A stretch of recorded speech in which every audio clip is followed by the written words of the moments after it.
orang pada waktu itu. Ya oke lah, tidak apa-apa gitu, karena sejauh yang saya pikir adalah bahwa pendapat saya sudah final, sudah di situ gitu. Dan ini pula lah yang menyebabkan, saya mohon maaf ya, mungkin ada di antara orang-orang yang menganggap bahwa saya itu menghina dan meremehkan. Dan saya bahkan pada waktu itu juga mengatakan saya meremehkan, bukan meremehkan pada Ustadz Nurudin, tapi saya meremehkan pada dialog dan diskusi ini. Maksudnya ngapain hal yang seperti ini didiskusikan, ini kan sudah final bahwa. Assalamualaikum warahmatullahi wabarakatuh.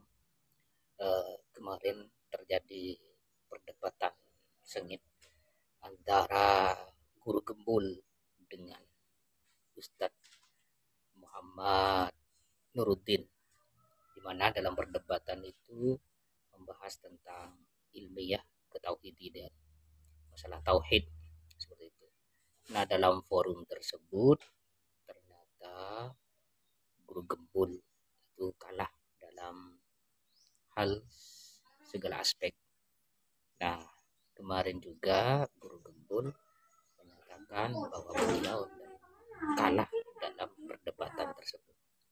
Nah, bagaimana videonya kita saksikan bersama-sama. Assalamualaikum, selamat datang kembali di Guru Gembul Channel. Video ini adalah video penjelasan tentang perdebatan antara saya dengan Ustadz Muhammad Nurudin kemarin lalu tanggal 9 Oktober di UI. Saya sama sekali tidak mengajukan alasan terkait dengan ini, karena kalau dalam konteks perdebatan sebagai mencari siapa yang menang dan siapa yang kalah, jelas saya kalah telak pada waktu itu, dirujak habis-habisan, terlihat pelangap-pelongo dan lain sebagainya. Video ini justru untuk menjelaskan tentang bagaimana yang sesungguhnya terjadi di sana, bukan untuk mencari alasan tentang kekalahan saya. Karena kalau misalkan dalam konteks debat menang kalah dan tentang kekalahan saya itu sudah diakui, dan jangankan tanpa saya harus mengakui pun sudah terlihat jelas sebenarnya dalam video yang telah beredar. Tapi video ini saya membuatnya adalah untuk membuat semacam rekapan. Jadi ceritanya begini Baraya, debat kemarin itu terjadi 9 Oktober tahun 2024 di UI. Itu awal mulanya adalah ada sebuah pernyataan saya yang kemudian menjadi polemik di masyarakat. Pernyataan saya itu adalah akidah itu tidak diilmiahkan, akidah tidak bisa diilmiahkan, dan saya tidak mau untuk mengilmiahkan akidah. Nah, pernyataan itu di luar dugaan saya, di luar perkiraan dan pikiran saya, itu menjadi polemik di masyarakat. Saya bertanya-tanya kenapa hal ini menjadi sebuah polemik. Kan sudah umum diketahui bahwa banyak orang yang mengatakan tidak semua dalam agama itu bisa dinalar, tidak semua dalam agama itu bisa dirasionalisasikan dan bisa diilmiahkan. Dan saya menempatkan akidah sebagai salah satu dari unsur agama Islam itu adalah bagian yang sakral itu, bagian yang tidak bisa dirasionalisasikan, tidak bisa diempiriskan, dan tidak bisa diilmiahkan. Maka ketika saya berhubungan dengan dalil-dalil yang berhubungan dengan akidah, maka saya terima apa adanya tanpa bertanya. Saya pikir itu juga adalah pandangan dari ulama-ulama terdahulu, pandangan dari generasi awal Islam. Sama seperti Imam Malik ketika ditawari oleh diskusi hal yang terkait dengan sifat-sifat Allah, maka Imam Malik mengatakan jangan bertanya bagaimana. Atau ketika Imam Ahmad bin Hambal digebukin pada waktu itu untuk menjawab sebuah pertanyaan, yaitu apakah Al-Quran itu makhluk atau bukan, beliau hanya menjelaskan bahwa Al-Quran itu adalah kalam Allah dan tidak melanjutkan apapun, karena ya sudah selesai dari situ. Nah, sikap inilah yang saya pikir juga harus saya pegang ketika ada pertanyaan, ada diskursus, ada dialektika terkait dengan akidah, terkait dengan zat Allah, sifat Allah, tentang takdir dan lain sebagainya. Maka saya akan menghentikan perdebatan itu dan saya akan berhenti di situ saja. Maksudnya saya tidak akan menalarnya, saya tidak akan mencoba untuk mendiskursuskannya dan lain sebagainya. Ada wahyu yang seperti itu, ya sudah, saya terima apa adanya tanpa bertanya dan tanpa mengajukan alasan begini dan begitu. Interpretasi ya tentu saja ada, tetapi hanya saya simpan saja dalam benak sebagai bagian dari keimanan. Nah, saya pikir pernyataan itu adalah pernyataan yang lumrah dan sudah umum di masyarakat itu, tetapi pernyataan itu tuh menjadi polemik. Makanya ketika banyak orang, banyak kalangan ulama gitu, kalangan akademisi yang justru malah mempertanyakan saya pertanyakan balik. Salah satunya itu adalah Ustadz Nurudin. Beliau bikin di kanalnya penjelasan tentang kesalahan-kesalahan berpikir saya. Kemudian saya, Pak Ustadz, ayo kita diskusi yuk dalam hal ini gitu. Dan saya pikir diskusi pada waktu itu yang ingin saya buka itu adalah diskusi semacam ketika saya dengan Pak Fahri Hamzah, ketika saya dengan Pak Ade Armando, ketika saya dengan Ustadz Felix Yao, di mana ngobrol berdua dalam sebuah podcast gitu. Nah, cuman ternyata dibukalah perdebatan yang lebih terbuka gitu di sebuah universitas yang dihadiri oleh ratusan orang pada waktu itu. Ya oke lah, tidak apa-apa gitu, karena sejauh yang saya pikir adalah bahwa pendapat saya sudah final, sudah di situ gitu. Dan ini pula lah yang menyebabkan, saya mohon maaf ya, mungkin ada di antara orang-orang yang menganggap bahwa saya itu menghina dan meremehkan. Dan saya bahkan pada waktu itu juga mengatakan saya meremehkan, bukan meremehkan pada Ustadz Nuruddin, tapi saya meremehkan pada dialog dan diskusi ini. Maksudnya, ngapain hal yang seperti ini didiskusikan? Ini kan sudah final, bahwa saya tidak mau mendiskusikan sesuatu yang berhubungan dengan akidah, bahwa saya berhenti di situ saja.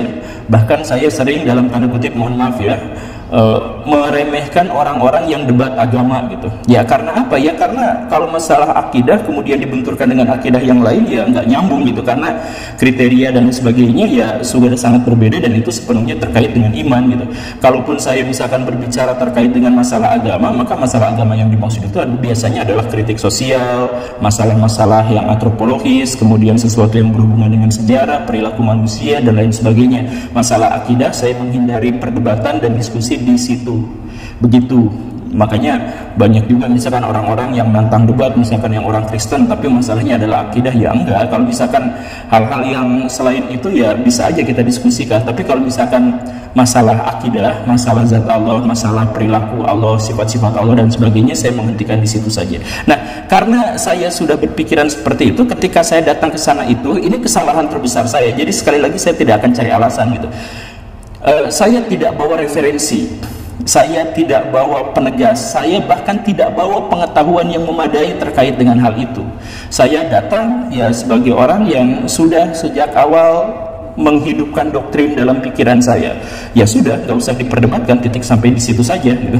Nah, itu adalah hal yang justru sebaliknya dilakukan oleh Ustadz Nuruddin, di mana Ustadz Nuruddin begitu sempurnanya dalam tanda kutip membawa referensi yang sangat-sangat banyak, jauh lebih dari memadai, pengetahuan-pengetahuan yang mendalam terkait dengan tema itu, dan tentu saja persiapan. Nah, saya sama sekali tidak seperti itu. Jadi kalau misalkan Baraya lihat perdebatan kemarin itu seperti jomplang dan seperti seakan saya memang meremehkan. Ya karena itu saya nggak bawa apa-apa, beliau mempersiapkan dengan sangat baik dan sangat jeli, sangat detail. Akhirnya apa? Ya ketika terjadi perdebatan itu saya tidak membawa apa-apa. Banyak pula orang yang berkomentar bahwa saya argumentasinya kok muter-muter aja di situ gitu. Dan ya memang muter-muter di situ karena saya gak punya argumentasi apapun terkait dengan apakah Allah begini dan begitu dan sebagainya. Itu saya hanya mencoba untuk menjelaskan secara metodologis kenapa saya tidak ke situ gitu. Nah, tetapi pendekatan metodologis itu juga pada akhirnya menyandera pikiran saya. Jadi ketika saya melanjutkan lebih dalam lah malah membahas tentang Tuhan. Jadi saya berhenti di situ dan ya makanya saya pada waktu kemarin itu justru mengajak pada audiens di sana untuk berdiskusi, untuk bertanya. Itu saya bolak-balik bertanya pada audiens itu, apakah kita sebenarnya sependapat bahwa sebenarnya pada bagian Allah tidak bisa diilmiahkan itu ya gitu. Tapi ternyata ya tidak, banyak audiens yang mengatakan bahwa Allah itu bisa diilmiahkan, sama seperti pendapat Ustadz Nuruddin dan lain sebagainya gitu. Ya, pada akhirnya sekarang saya hanya bisa mengambil hikmah dan pelajaran. Saya memahami bahwa kehidupan manusia itu adalah dinamika, dan karena itu saya sih berharap bahwa saya mampu untuk bisa menjadikan fenomena dan kejadian kemarin itu sebagai upaya untuk memperbaiki diri, memperbaiki kualitas diri, untuk terus belajar dan untuk terus bersemangat untuk membangun sebuah peradaban. Saya punya visi dan punya misi, dan saya selalu berdoa kepada Allah Subhanahu wa Ta'ala. Bahkan di setiap sholat saya selalu berdoa atas hal yang sama, agar saya bisa menjadi bagian yang berkontribusi atas kebangkitan negara ini, atas kebangkitan agama ini. Jadi saya selalu memimpikan dan terobsesi untuk melakukan itu. Ya, saya ingin menjadi bagian dari agen pembaharu dan seterusnya. Itu mimpi saya, itu cita-cita saya, dan ini dianggap sebagai bagian dari sebuah pelajaran yang sangat penting buat saya. Ke depan saya tentu aja akan memperbaiki diri menjadi lebih baik lagi. Tapi apakah sikap saya berubah setelah perdebatan kemarin dalam konteks memahami Tuhan dan sebagainya? Perdebatan itu saya pahami sebagai ajang untuk mendemonstrasikan argumentasi, dan saya mengetahui sepenuhnya bahwa argumentasi saya kemarin itu tidak ada apa-apanya dibandingkan dengan argumentasi Ustadz Nurdin. Tetapi karena saya memahami itu sebagai ajang demonstrasi argumentasi, maka saya hanya melihat itu sebagai kemampuan beliau sangat luar biasa dalam mengajukan argumentasi dan sangat berkebalikan dengan saya.